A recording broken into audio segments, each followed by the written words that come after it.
Hi friends, welcome to తన్ను cooking videos. ఈరోజు మనము కాకరకాయ పులుసు ఎలా తయారు చేసుకోవాలో చూసేద్దాం. ఇది చాలా టేస్టీగా ఉంటుంది. రెస్టారెంట్ స్టైల్లో ఇంట్లోనే ఈజీగా సింపుల్గా చేసేసుకుందాం. కాకరకాయ ఇష్టపడని వాళ్ళు కూడా చాలా ఇష్టంగా తింటారు. అంత టేస్టీగా ఉంటుంది. చేదు అనేది మనకి ఎక్కడ కనపడదన్నమాట.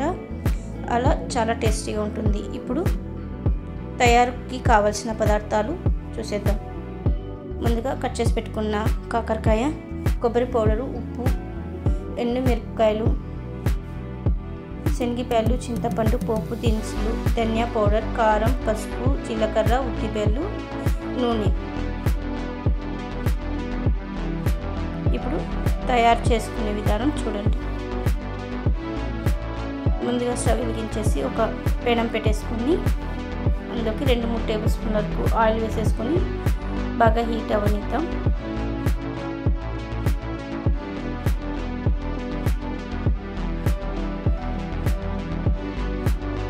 చాలా హెల్తీగా కూడా ఉంటుంది, చాలా టేస్టీగా ఉంటుంది. కాకరకాయ తినడం వల్ల చాలా ప్రయోజనాలు కూడా ఉన్నాయి. నూనె హీట్ అయ్యే లోపల చింతపండు వేడి నీళ్ళు వేసి నానబెట్టేసుకుందాం.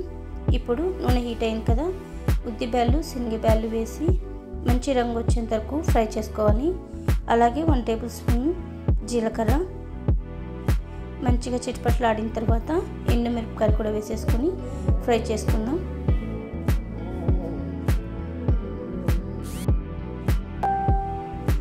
ఎండుమిరపకాయలు ఫ్రై అయిన తర్వాత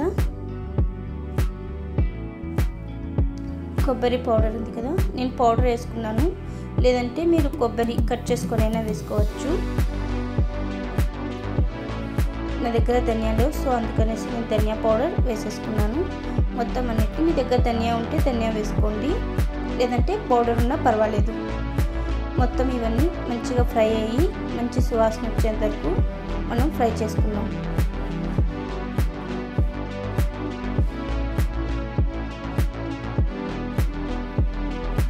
ఇప్పుడు ఫ్రై అయిపోయాయి కదా, ఇప్పుడు వీటిని మిక్సీ జార్లోకి వేసేసుకుందాం.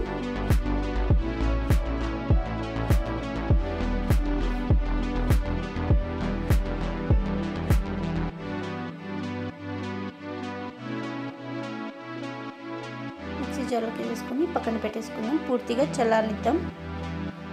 ఇప్పుడు కట్ చేసుకున్న కాకరకాయని ఒక బౌల్లోకి వేసేసుకొని అందులోకి చిటికెడు పసుపు, ఒక 1/2 టేబుల్ స్పూన్ వరకు సాల్ట్ వేసేసుకొని గట్టిగా క్రష్ చేసుకుంటూ కాకరకాయలన్నిటికీ పసుపు, ఉప్పు అంటేలాగా కలుపుకునేద్దాం.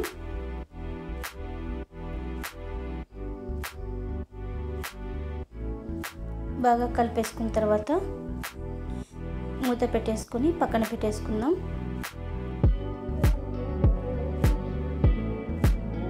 ఇప్పుడు చింతపండు నానింది కదా, మనం ఇప్పుడు చింతపండు అంతా స్మాష్ చేసుకొని గుజ్జు తీసేసుకొని పక్కన పెట్టుకుందాం. కొద్దిగా వాటర్ వేసుకుంటూ చింతపండు అంతా గుజ్జు తీసేసుకుందాం.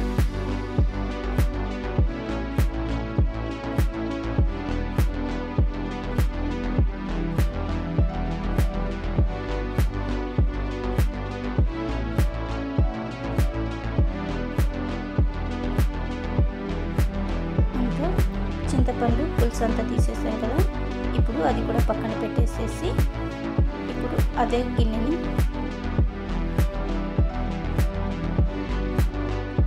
పూర్తిగా చల్లారిపోయినాయి కదా, ఇప్పుడు ముందుగా ఫ్రై చేసుకుని మిక్సీ పట్టేసుకొని పేస్ట్లా చేసేసుకున్నాం. ఇప్పుడు పక్కన పెట్టేసి ముందు పెట్టుకున్న ఒక పెనాన్ని పెట్టేసుకొని అందులోకి మరొక 2-3 టేబుల్ స్పూన్ వరకు ఆయిల్ వేసుకున్నాం.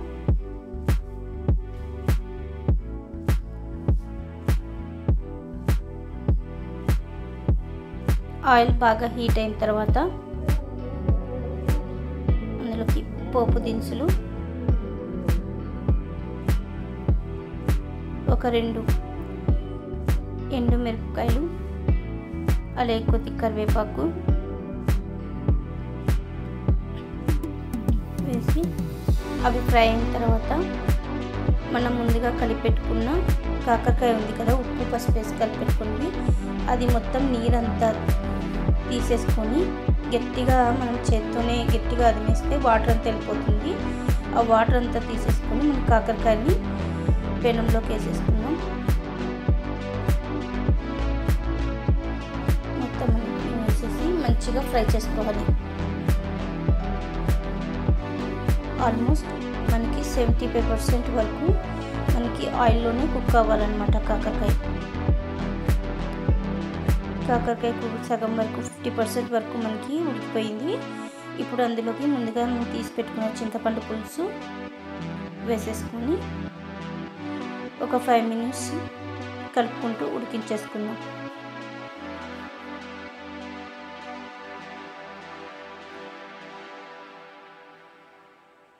ఇప్పుడు అందులోకి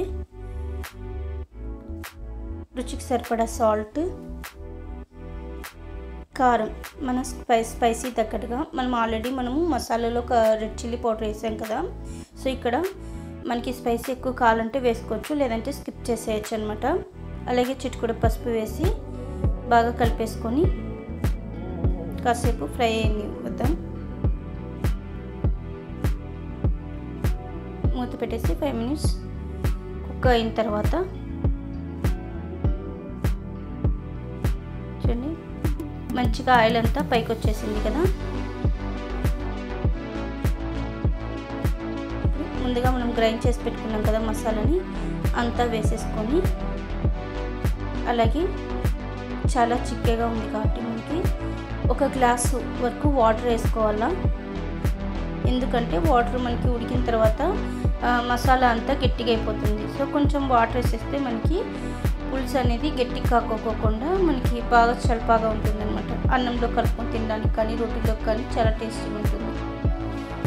1 గ్లాస్ వరకు వాటర్ వేసేసుకొని ఒకసారి అలా కలిపేసుకొని ఉప్పు మసాలా నేనేలేదు చూసేసుకొని మూత పెట్టేసి ఒక 10 to 15 minutes కుక్ అవని వల్ల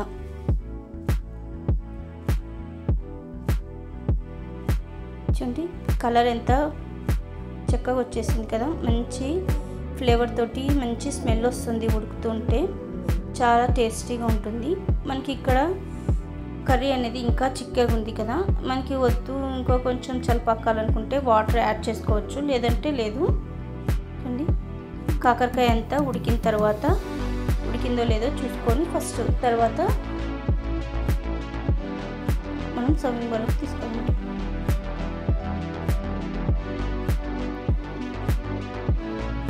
మసాలా చాలా చిక్కగా ఉంది కదా.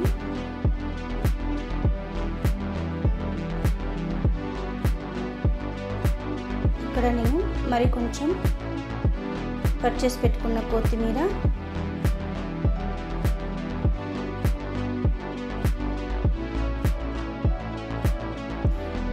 మూత పెట్టేసుకొని మళ్ళీ ఒక 2 minutes ఉడికించేసుకున్నాను.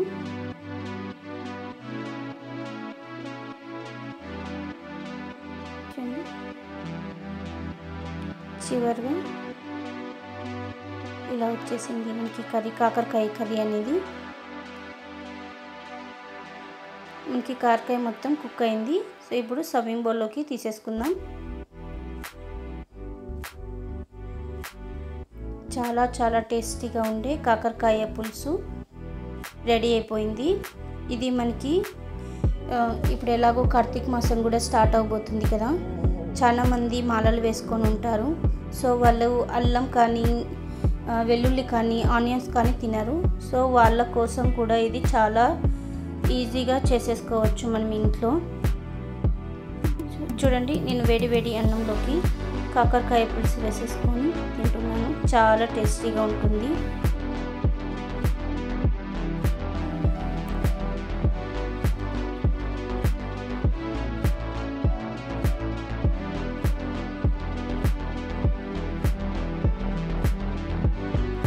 చాలా చాలా టేస్టీగా ఉంది. సూపర్గా ఉంది. Please subscribe my channel.